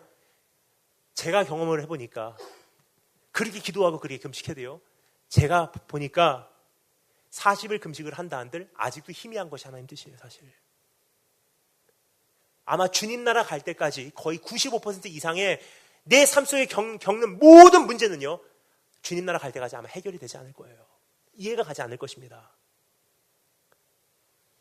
근데 주님께서 우리에게 이렇게 말씀하세요. 그렇게 어렵지 않아. 한번 네가 누군지를 한번 생각해봐. 이것이 착한 것인지 의로운 것인지 진실한 것인지 그 잣대를 한번 재봐. 그러면 거의 결론은 나오게 돼 있어. 여러분, 군부대에서 가장 심각하게 엄히 다루는 그 잘못이 있습니다. 근데 이것은 사회도 똑같더라고요. 그 무슨 기업들도. 어떤 거죠? 영어로 upward delegation. 윗사람에게 책임 돌리는 거예요. 예를 들어서 신입사원을 데리고 올 때요, 혹은 새로운 소위를 임관시켜서 군부대로 데리고 올 때는요, 교회, 사회에 어떠한 군부대의 어떠한 그 기업의 예산이 있기 때문에 이 사람 말고 이 사람을 데리고 올 때는 이 사람에게 충분히 맡길 수 있는 그 능력이 소유돼 있기에, 그 사람이 소유하고 있기에 이 사람을 믿고 데리고 오는 거잖아요. 그렇죠? 그러면 우리가 이 사람을 계속 애를 돌보듯이 이거 해 저거 해 말 안 해줘도 이 사람 같으면 회사의 어떠한 방향을 다 이해하고, 이 사람 같으면 내 마음을 이렇게 이해하고, 내가 없어도 이 사람 같으면 이렇게 일을 진행할 것이다 하고 고용을 하는 거잖아요. 그냥 신입사원으로 우리가 들어와서 새로운 소위로 임관을 해서 모든 문제가 생겼을 때 어떻게 할까요? 그러면 어떻게 되죠? 잘립니다. 대표적으로 어떤 예가 있었죠? 두 형제가 예수님께 재산 분배해달라고 왔어요. 예수님께 재산을 분배해 주세요. 주님께서 뭐라고 말씀하십니까? Who has made an arbitrator over you? 내가 재산 분배하는 사람을, 나라는 존재를 왜 재산 분배하는 사람을 만들어내냐? 무슨 뜻이냐면요, 생각해. 네가 하나님께서 너에게 지혜를 주셨고 지식을 주셨고 분별력을 주셨고 이미 충분한 경험을 주셨어. 이 정도의 문제를 가지고 나한테 오지 말아라. 여러분, 정말로 중요한 것은요, 지금 이 시대에 깨어있다고 하는 교회, 깨어있다고 하는 성도들이 너무나 깨어있다고 하는 그 막연한 그 생각 때문에 상식을 상실해버렸어요. 이 세상에서 통하는 어떠한 상식을 상실해버린 분들이 굉장히 많아요. 나는 깨어있습니다라고 하는 분들이 새벽 3시에 전화해서 하나님께서 이런 음성을 들려주십니다. 여러분, 성령님은 시간관념도 없으십니까? 생각해보면 아는 거예요.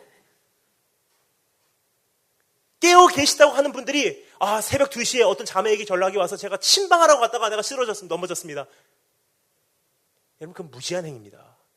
이것이 깨트리는 건지, 이것이 착한 건지, 이것이 빛 가운데로 드러날 수 있는 건지, 이것이 하나님 앞에서 의로운 건지 조금만 생각해보면 알 수 있는 문제들이에요. 빛 가운데로 행하라. 그렇게 어렵지 않아. 네가 누구인지를 생각하고 착하고 의롭고 진실한 것을 추적해라. 세 번째, 따라서 한번 하겠습니다. 세 번째는요, 비스루스의 삶을 통하여 세상을 변화시키는 것입니다. 13절부터 14절 말씀이 이렇게 되죠. 그러나 책망을 받는 모든 것은 빛으로 말미암아 드러나나니 드러나는 것마다 빛이니라. 여러분, 이제는 내가 누구인지를 자각하고 착하고 의롭고 진실한 것을 내가 추적하면서 빛으로 해서 삶을 살아갈 때 이제 책망하는 사역을 하게 됩니다. 그러므로 어두운 것을 이제는 빛으로 드러나게 하래요. 근데 이 말씀을 잘못 이해하시고 계신 분들이 계세요. 내가 깨어있다고 하니까 굉장히 많이 인터넷에 글을 올리시는 분들이 계십니다. 여러분, 7년 전에만 해도요, 교회가 잠자고 있을 때가 오히려 조용했었어요. 근데 지난 7년 사이에 주님 다시 오신다는 소문이 온 세계를 지금 요동시키고요. 어디서 무슨 징조, 여기서 무슨 징조, 저기서 무슨 마지막 시대에 대한 징조에 대한 지식, 저기에서는 무슨 마지막 시대에 대한 어떤 어두움 세력에 대한 저기서 무슨 이스라엘의 회복운동을 하는 무슨 예배의 형태, 깃발 흔드는 사람, 어떻게 예배 조용히 드리는 사람 다 분배되어 나가다 보니까 어떻게 되냐면요, 지금 인터넷에 올라가면 다 서로 비방하는 사람들이에요. 웬만한 평신도도 웬만한 목사보다 더 많은 상식을 갖고 있기 때문에 저 목사님이 저게 닮았습니다. 이건 신학의 어떤 점에서 틀렸습니다. 다 선생님들이에요. 그러면 사단의 마음이 뭐냐면요. 조금 선악을 아는 지식을 줘서 분배시키는 역할이에요. 남편과 아내가 깨지게 하고 하나님과 우리가 깨지게 하고. 왜 그렇습니까? 선악을 아는 지식이 우리가 감당치 못하는 지식이거든요. 프리메이슨이 진짜냐 가짜냐 이것은 교회가 솔직히 논할 필요가 없는 문제예요. 왜냐? 복음만 전하면 되거든요. 베리칩을 받냐 안 받냐는 우리가 전할 문제가 아닙니다. 예수님만 뜨겁게 사랑하면 내 안에 계신 성령님께서 인도해 주실 거예요. 다 비본질적인 것으로 지금 이렇게 하냐 저렇게 하냐 서로 글 올리고 서로 난리 났어요. 그리고 뭐라 그러죠? 난 책망해야 되는 빚으로서 내가 삶을 감당해야 되는 나에게 사명이 있습니다. 그러면 하나님께서 그렇게 사람 부르지 않습니다. 그럼 진짜 하나님께서 원하시는 이 책망한다는 단어는 무엇이냐? 번역이 잘못됐어요. 적극적으로 책망하라가 아니라 간접적으로 책망하라요. 바로 이런 뜻입니다. 너는 네가 누구인지를 자각하고 네가 하나님 앞에서 살아라. 사람들 말하지 말고 하나님 앞에서 이것이 착하고 의롭고 진실한 삶을 네가 살아내도록 몸부림쳐라. 그러면 네 삶이 빛으로서 너무나 두드러지기에 어두움 가운데 생활을 하고 있는 그 사람들의 모습이 조금씩 비춰지게 되리니 저절로 그들의 모습은 노출되게 돼 있어. 그 안에서 혹시나 자기 가슴을 치고 회개하고 돌아오는 자들이 있을 것이다. 네가 직접적으로 그들에게 책망하라가 아니라 너는 네 삶만 충실히 살아가라. 그러면 너무나 큰 비교가 나기에 그들이 저절로 돌아오게 돼 있어. 여러분, 만약에 우리가 정말로 깨어있는 교회로서 깨어있는 성도로서 지난 몇 년간 정말로 주님 한번 바라보고 살아왔다면요, 교회는 더 연합을 해갈 것입니다. 하지만 지금 어떻게 됐죠? 주님 다시 오실 때까지라는 찬양을 부르는 자들이 오히려 더 지금 분열해 나가고 있어요. 깨어있는 자가 왜 분열합니까? 깨어있는 교회가 왜 갈라집니까? 사랑하기도 바쁜 시대에 적군을 위해서 우리가 연합해서 나가도 모자란 시대에 이제 서로 원수 삼고 서로 이단 취급하고 있으니 여러분 누가 누구를 믿겠습니까? 지금 이 시대에. 여러분 여기에 더 이상 동참하지 마시고 지금 이 시대에 제가 정말 말씀드릴 수 있는 한 가지 제가 부탁이 있습니다. 그것은 무엇이냐면요, 잠잠한 시대입니다. 목사인 저도 말씀하는 이 강단에서 내려오면 말하지 않는 거예요. 누가 어떻게 하든 저렇게 하든 하나님 정말로 난 바로 살겠습니다. 나는 하나님 앞에서 살겠고 하나님 앞에서 합격당했고 복음만 말하겠고 본질만 말하겠고 나머지는 주님께서 나의 삶을 보시고 그들로 하여금 혹시나 자극이 되면 돌아오는 기회를 그들에게 허락해 주시기 원합니다. 여러분 제가 한국에 어떠한 베이스를 두고 있는 온 세계에 있는 어떤 선교 단체 집회에 강사로 간 적이 있습니다. 강사로 갔는데 굉장히 그 집회 가면요, 굉장히 많이 이제 기대를 많이 하고 왔어요. 왜냐면요, 제가 미국의 시카고에서도 그 집회가 있었습니다. 제가 미국 시카고에 한 지역교회 전도사로 사역을 할 때 그 집회가 1년에 한 번 그 시카고에서 열리게 되면요, 한국에 있는 그 정말 대단한 강사님들이 다 그 집회로 모이세요. 그럼 전 지역교회 전도사니까 그 집회에 가서 조금이라도 그럼 제가 그 강사님들하고 지나다니시는 강사님들하고 그 복도에서 손이라도 제가 악수라도 하고 사인이라도 받으려고 저희 중고등부 아이들이 다 데리고 가서 그 집회 참석을 시키고요. 중고등부 아이들 참석할 때마다 강사님들 옆에서 안녕하세요, 은혜 많이 받았습니다, 악수하고 사인받고 그랬었어요. 근데 미국 다 정리하고 저는 그냥 이름도 없이 빛도 없이 선교사로 나가겠습니다 하고 정리하고 혼자 중국으로 나갔습니다. 근데 감사한 것은요, 시간이 많이 흐르니까 하나님께서 저를 그 집회에 강사로 불러주셨어요. 굉장히 많이 제가 기대를 하고 갔겠죠. 정말 행복합니다, 하나님. 왜냐, 그 집회에 가면요, 백그라운드가 없는 저 같은 선교사도 아무것도 파송교회도 없고요, 저는 파송교단도 없습니다. 멜기세덱이에요. 농담입니다. 백그라운드가 없는 선교사, 파송교회도 없고 파송단체도 없고 단독 선교사거든요. 그러니까 저 같은 사람에게는 그 집회 강사로 가면요, 어떻게 보면 검증된 강사라는 제 어떠한 위로가 돼요. 그 집회에 처음으로 갔는데 굉장히 많이 기대를 하고 왔겠죠. 하나님 너무 감사합니다. 갔는데 전 솔직히 충격을 받았어요. 제가 알고 있는 복음이 없더라고요. 거의 내용이 어떤 내용이냐면요. 너희들 열심히 살아. 나도 하나님 보고서 열심히 공부했던 여기까지 성공했어. 너희도 사회에 영향력을 끼치는 그러한 존재로 새롭게 살아가기 위해 꿈을 가져. 열심히 살아. 남들에게 베풀어. 뭐죠? 율법이에요. 성공한 사람들만 와서 편안한 그 집회예요. 성공하지 못하고 사회에 영향을 끼치지 못하고 어떤 사회에 소외된 사람들 그 집회에서 굉장히 불편함을 겪습니다. 하나님 제가 어떻게 할까요? 그 집회에 갔는데 제 전에 있었던 수많은 강사 목사님들이 말씀을 전하는데 거의 그런 내용들이고 짧게 하나님 말씀 한 구절 읽고 그냥 마음껏 그냥 말씀을 전하세요. 솔직히 분노가 일어났습니다. 저는. 그런데 제가 그곳에 올라가서 제 시간이 됐어요. 말씀을 전하는데 하나님의 약속한 게 있어요. 하나님 그 사람들 말하지 않고 저 사람 말할 필요 없습니다. 나는 복음 전하고 나는 십자가 말하고 나는 말씀대로 한 구절 한 구절 내려가며 하나님 말씀이 뭐라고 얘기하는지 읽어보고 성경 갖고 오지 않은 사람 성경 피세요. PPT 꺼주세요. 정전되면 예배도 못 드리는 시대예요. 여러분. 그럼 얘들아 말씀 펴라. 네가 줄 그어가라. 찬송가 부를 때 동영상 꺼주세요. 여러분 기억하십니까? 옛날에는 이게 없었기 때문에 밤새도록 외우다시피 찬양을 불렀기 때문에 매일매일의 삶에서 혼자서 중얼중얼 찬양 불러서 요즘에 하십니까? 1절이 가사가 뭔지 2절이 가사가 뭔지도 몰라요. 뭐냐? 뜨는 대로 그냥 부르는 거거든요. 그럼 어떻게 되죠? 영성은 죽어가고 있어요. 찬양 인도자가 인도를 하지 않으면요 이제는 내가 무슨 찬양을 어떻게 불러야 될지도 모릅니다. 막 말씀 전하고 내려왔어요. 내려왔는데 깜짝 놀랄 사실이 일어납니다. 1년에 한 3번 정도 그 집회를 가요. 3박 4일 동안 3박 4일 계속 갑니다. 그렇게 지난 5년을 그 집회에서 섬기고 있어요. 솔직히 가면은 외롭습니다. 가기 싫을 때가 있어요. 근데 가면서 하나님께 저에게 확신을 주신 거 있어요. 뭐냐면요. 강사님들이 바뀌더라고요. 어떤 강사님이 연세가 많으신 저보다 훨씬 선배 목사님이신 저에게 오셔서 이렇게 말씀하시더라고요. 다니엘 김 목사님 부끄럽습니다. 같은 목사인데 나는 하나님 말씀 안 하고 성교사님 하나님 말씀하셨습니다. 난 지금까지 성공론을 말씀했지 예수 그리스도의 십자가 말씀하지 않았습니다. 여러분 저는 그분들 탓한 적 없습니다. 전 그분들에게 공격한 적도 없어요. 제가 할 일을 하나님 앞에서 두려움과 떨림을 했을 뿐입니다. 근데 그 집회에 토양이 바뀌어가고 있어요. 여러분 주님께서 정말 원하시는 것은요. 너는 네 삶만 살면 돼. 누구 탓할 필요 없대요.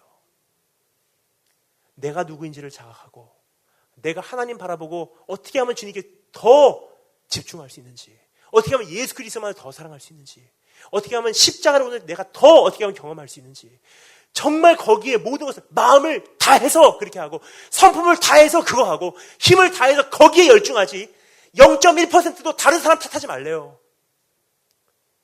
마지막 시대에 살아남는 방법은 그거지 마지막 시대에 깨어있는 방법은 그거밖에 없지 연구해서 되는 것도 아니고 상식을 가져서 되는 것도 아니래요.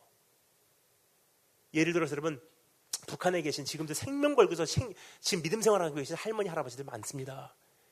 예수님 믿는다고 하면 잡혀가서 죽임을 당하는 그 북한 그 땅에서 오늘도 숨어서 예배드리면서 숨어서 찬양하면서 믿음 지키고 계신 그분들이 오늘도 싸우고 계세요. 근데 여러분 그분들은요 베리칩이 뭔지 프리메이슨이 뭔지 아십니까? 몰라요. 근데 주님 오시면 그분들 천국 갈까요? 갑니다. 왜 그렇습니까? 본질을 소유하고 있기 때문에. 필요하시면 하나님께서 우리에게 그것을 지식으로 주셨기 때문에 필요하시면 알아두면 좋습니다. 하지만 그것을 추적하시는 마신 여러분 되시길 주님으로 축원합니다. 정말 오늘 주님께서 주시는 말씀 빛으로의 삶을 통하여 세상을 변화시켜라. 어떻게 해요?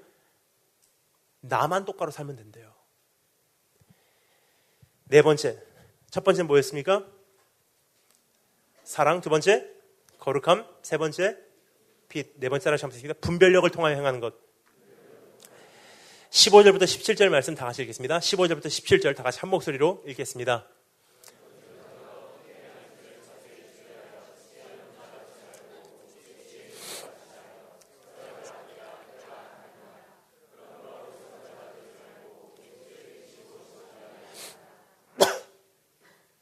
여러분 깨어있다고 하는 깨어있다고 하는 것은요, 우리가 생각했던 것이 아니라 사랑하고 있는지, 거룩한 삶을 살고 있는지, 빛 가운데로 행하고 있는지, 그리고 네 번째로 분별력을 가지고 살고 있는지. 여러분, 지금 가면 갈수록 환란이라는 것은요, 혼란이라는 뜻이에요. 여러분, 진짜 환란 속에 들어가 보신 적 있으십니까? 전쟁이 환란이죠. 기근이 환란이죠. 전쟁과 기근 혹은 자연재해, 그런 환란이라는 속에서는요, 그 토양 속에서는요, 법이 없습니다. 여러분, 이집트에서 몇 년 전에 그 혁명이 일어났죠. 무바라크 정권 무너지고 군사 정권이 들어오기 시작했을 때, 제가 그때 카이로에 있었습니다. 사람들 화염병 던지고 돌 던질 때요, 제 바로 눈앞에서 사람이 돌 맞고 쓰러지고, 저도 그 타하릴 광장에서 돌 피하면서 숙소까지 이동했던 기억이 나요. 근데 그때 제가 생각했던 제가 느꼈던 이집트는요, 굉장히 무서운 이집트예요. 그 전 해도요, 그 다음 해도 저는 이집트를 계속 방문을 하고 있는데요, 차라리 잘못된 부패한 정권이라고 할지라도 무바라크 정권 때는 법이 있었어요. 근데 환란에 들어가고 나니까 무법주의가 되더라고요.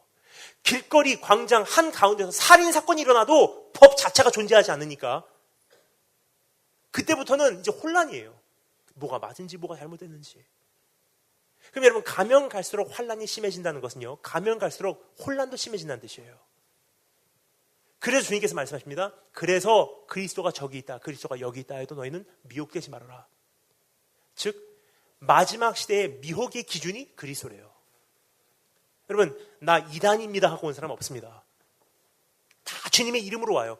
주님께서 나를 보내셨습니다. 주님께서 이 사역하라고 하셨어요. 주님께서 저에게 이렇게 말씀하시더라고요. 주님께서 저에게 이런 음성을 들려주셨습니다. 다 주님의 이름이에요. 근데 문제가 있습니다. 저 사람이 말하는 주님하고 이 사람이 말하는 주님하고는 이미 주님께서 말씀하신 내용이 충돌이에요. 누가 진짜입니까? 이스라엘에 이번에 가면 꼭 한 가지 제 제자들에게 보여주고 싶은 것이 있어요. 뭐냐면요, 예루살렘에서 사역하시는 유대인 사역하시는 선교사님들과 팔레스타인인 사역하신 선교사님들과 같이 만나서 기도 제목을 종합해 보잖아요. 깜짝 놀래요. 하나님이 두 분이세요. 여러분, 북한 교회가 대한민국 교회가 정말 하나님께서 이것을 원하십니다 하고 기도하고 있는 남북 통일의 그림하고요, 북한 교회 성도들이 지금 지하교회에서 숨어서 기도하면서 생명 걸고 신앙생활하면서 기도하고 있는 북남 통일의 그림하고는 그림 자체가 다르다는 사실이에요. 근데 다 주님의 이름으로 남북 통일을 외치고 있어요. 주님의 이름으로 교회의 어떠한 앞날을 외치고 있어요. 그게 중요한 것이 있습니다. 뭐가 진짜예요? 정말 주님 앞에 우리가 기억해야 할 것이 그건 무엇이냐면요, 이제는 정말 어리석은 자가 되지 말고 오직 지혜인 자가 자요 세월을 아끼래요. 때가 악하니라. 그럼 악하다는 것은요, 죄가 많다는 뜻이 아니에요. 성경에서 말하는 이 악함, 죄의 근본이 무엇입니까? 선악을 아는 지식이에요. 즉 옵션입니다. 수많은 선택의 여지라는 뜻이에요. 왜냐, 처음에는 굉장히 단순했어요. 하나님만을 예배하고 하나님만을 사랑하고 하나님께 집중하도록 만들어진 우리였는데, 어느 날 그렇게 안 해도 돼, 이렇게 살 수 있어, 네가 하나님과 같이 될 수 있어. 뭐죠? 죄악의 근본입니다. 옵션이 생긴다는 뜻이에요. 즉 때가 악한이라는 것은요, 그 어떤 시대보다도 더 많은 선택의 여지가 생긴대요. 그러므로 미혹되지 말아라. 어리석은 자가 되지 말고 오직 지혜 있는 자가 자하여 세월을 아끼라. 그래서 어떻게 해요? 이제는 정말로 주님의 뜻이 무엇인지 이해하지 못하면요, 이 세대를 살아갈 수 없다는 뜻이에요. 저 사람은 주님의 이름으로 이렇게 얘기하고 저 사람은 주님의 이름으로 이렇게 얘기하는데, 어느 쪽이 정말 주님의 뜻인지를 분별해 나갈 수 있는 능력이 내 안에 없다면요, 이 시대는 미혹될 수밖에 없고 시행착오를 거칠 수밖에 없고, 실패하고 넘어지고 일어나서 또 자기 자신을 찾아내고 실패하고 넘어지고, 이거 반복하다가 주님 나라까지 갈 수 있다는 뜻입니다. 그래서 세월을 아끼래요. 그렇게 하지 마. 정말 주님의 뜻이 무엇인가 이해만 되면 마지막 시대까지 돌파할 수 있어. 이게 분별력의 기준이기 때문입니다. 여러분, 그러면 우리가 이제 해야 될 것이 있습니다. 그것은 무엇이냐면요, 저 사람이 이렇게 말하고 저 사람이 이렇게 말하고 참 좋은 말일 거예요. 하지만 중요한 것은요, 다시 한번 이제는 그 어떠한 목사, 어떠한 선교사가 아니라 내가 주님 앞에서 정말 성경에 비춰볼 때, 하나님 말씀에 비춰볼 때, 신앙 양심에 비춰볼 때, 전체적인 조직 신학적으로 볼 때 하나님 앞에서 이게 정말 무슨 뜻인지 정말로 내가 하나님의 음성을 바로 분별하고 나가야 될 의무가 있다는 사실이에요. 그렇지 않으면 어떻게 되죠? 끊임없는 미혹입니다. 이제 여러분, 어떠한 내가 갖고 있는 색안경, 내가 갖고 있는 성령님의 어떤 음성에 대한 기준 다 내려놓으시고 성경이 말하고 있는 하나님의 음성, 그리고 나에게 오늘도 끊임없이 속삭이는 양심적으로 다가오시는 그분의 손길, 그리고 우리가 지금까지 배운 것 어떻게 배웠다고요? 너는 그리스도를 이렇게 배우지 아니하였나니. 시대가 안겨주는 어떤 그리스도의 지식이 아니라 정말 우리 깊은 신앙의 선조들의 뿌리 깊이 박은 그 신앙의 어떠한 그분들의 말씀을 따라 내 신앙 정말 조심 점검하며 한 걸음 한 걸음 주님 따라 나가야 되지 않을까 생각이 듭니다. 그리고 끝까지 분별력으로 승리하신 축복이 있기를 주님으로 축원합니다. 마지막 5번째 따라 감사했습니다. 성령 충만으로 행하는 것. 18절부터 21절 말씀 마지막으로 함께 읽겠습니다. 18절부터 21절 다 같이 한 목소리로 읽겠습니다. 시작.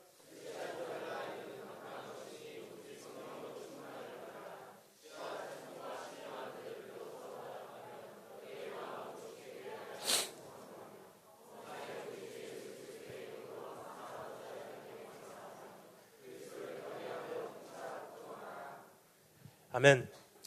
여러분, 사랑, 거룩함, 빛, 분별력, 마지막 5번째 성령 충만입니다.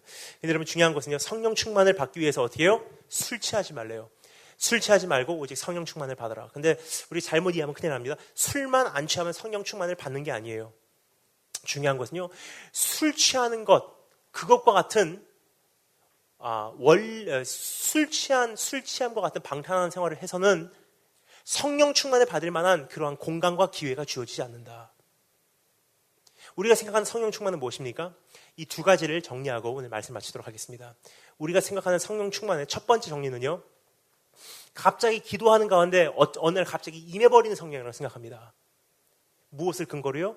오순절날 성령 충만을 근거로 우리는 그렇게 이해를 해요. 하지만 중요한 것은요, 오순절날 성령님이 임하신 것보다도 더 중요한 게 있었어요. 뭐죠? 오순절이 있기까지 그 전에는 거의 50일간 자기 자신을 비워내는 과정이 있었어요. 술 취하지 말라는 것은요, 네 자신을 비워내라는 뜻이에요. 비우고 또 비우고 또 비우고 계속 주님께 목마르고 또 비우고 또 비우고 하나님께 집중하고 또 주님 앞에 들어가서 씨름하다 보니까 어느 날 갑자기 주님께서 정하신 날 나에게 성령으로 채워지는 것이, 허랑방탕하며 술 먹을 때를 먹고 마음대로 살다가 어느 날 갑자기 주님께서 성령의 불을 던져서 죄를 끊게 되는 게 아니란 사실이에요. 정말로 성령 충만을 받기를 원하냐? 정말로 네가 하나님을 만나기를 원하냐? 정말로 이것이 얼마나 존귀한 삶인지를 네가 그 가치를 이해를 하냐? 그러면 내려놔. 그러면 네 자신을 도려내. 그러면 엄격하고 잔인한 자기 부인을 해. 그 삶이 지속돼서 쌓여지면 조금씩 너를 채워가시는 하나님의 성령 충만의 선물을 네가 경험하게 될 것이다. 여러분, 단번에 이루어진 삶이 아닙니다. 매일매일의 끊임없이 하나님 앞에서 쌓여져 나가는 삶의 열매가 성령 충만의 열매입니다. 두 번째, 그 성령 충만에 대해서 우리가 첫 번째는 잘못 알고 있는 것은요, 어느 날 갑자기 임하는 거라고 생각하지만 그게 아니라 끊임없는 자기 부인과 자기를 비워가는 그 과정 가운데 채워지는 것이 성령 충만이고요. 두 번째 성령 충만에 대한 우리의 잘못된 생각은요, 성령이 임하면 갑자기 우리가 마귀를 쫓아내고 병을 고치고 갑자기 이적을 행하고 능력을 행하는 것이 우리 성령 충만의 어떤 대표적인 그 능력이라고 생각을 하는데, 사실상 성경이 말하는 성령 충만의 근본적인 가장 본질적인 정리는 바로 이것이 아닌가 생각됩니다. 성령 충만은요, 나는 내 안에 있는 예수 그리스도 성령으로 내 안에 찾아와 주신 그분과 이제 하나가 되었으므로 그분의 모든 관심이 나의 관심이요, 그분의 모든 눈물이 나의 눈물이요, 그분의 모든 권세가 나의 권세요, 그분의 모든 부담이 나의 부담입니다. 그게 성령 충만이에요. 즉 성령 충만 받아서 마귀를 쫓아내고 성령 충만 받아서 내가 이적을 행하는 것이 하나님의 관심이 아닙니다. 성령 충만 받으면 즉각적으로 일어나는 것은 무엇입니까? 주님이 가지고 있는 영혼을 향한 부담이요, 나의 부담이에요. 그럼 이 시대에 참된 순결한 신부라는 것은요, 하얀 옷을 입은 사람들이 어떠한 깃발을 흔들면서 예배드리면서 24시간 앉아서 기도하는 정도의 차원이 아니라 진짜 지금 이 시대에 주님께서 원하시는 순결한 신부의 모습은 뭐죠? 군화 신고 중동 지역, 중국 지역, 쓰러져가는 세상, 썩어져가는 이 사회, 나를 핍박하는 그 현장에서 주님 때문에 피 터지게 싸우는 사람들이 참된 순결한 신부입니다. 여러분, 이제 그래서 주님께서 우리를요, 우리끼리만, 예수 믿는 사람들끼리만, 깨어있는 사람들끼리만 모이지 않습니다. 깨어있는 사람들끼리만 모이려고 하는 순간 주님께서 무엇을 통해서든, 핍박을 통해서든, 사회적인 어떤 모습을 통해서든, 어떤 교단적인 이단이라고 하는 공격을 통해서든 그 사람들을 흩으세요. 왜냐? 모여 있어서는 다른 사람들이 깨어나지 않거든요. 진짜로 깨어있는 사람들은 흩어지게 돼 있습니다. 왜냐? 이제 주님의 마음을 알았기 때문에, 성령 충만하기 때문에. 죽어가는 사람들을 볼 때 정말 마음이 아프거든요. 그럼 어떻게 되죠? 하나님, 내가 나를 핍박하는 그 학교라도 난 거기 떠나지 않겠습니다. 정말 몸둘 바를 모르는 회식 자리, 정말 가슴 답답한 그 내 직장이라 할지라도 난 거기 떠날 수 없습니다. 왜냐? 나를 통해서 한마디라도 복음이 전파될 수 있으면요, 나 거기 떠나지 않겠습니다. 왜냐? 주님의 눈물이 내 눈물이거든요. 그렇게 성령 충만으로 이젠 깨어 계시는 그 사명을 끝까지 감당하신 여러분 되시길 정말 축원합니다. 다 같이 하나님께 올라오시고요.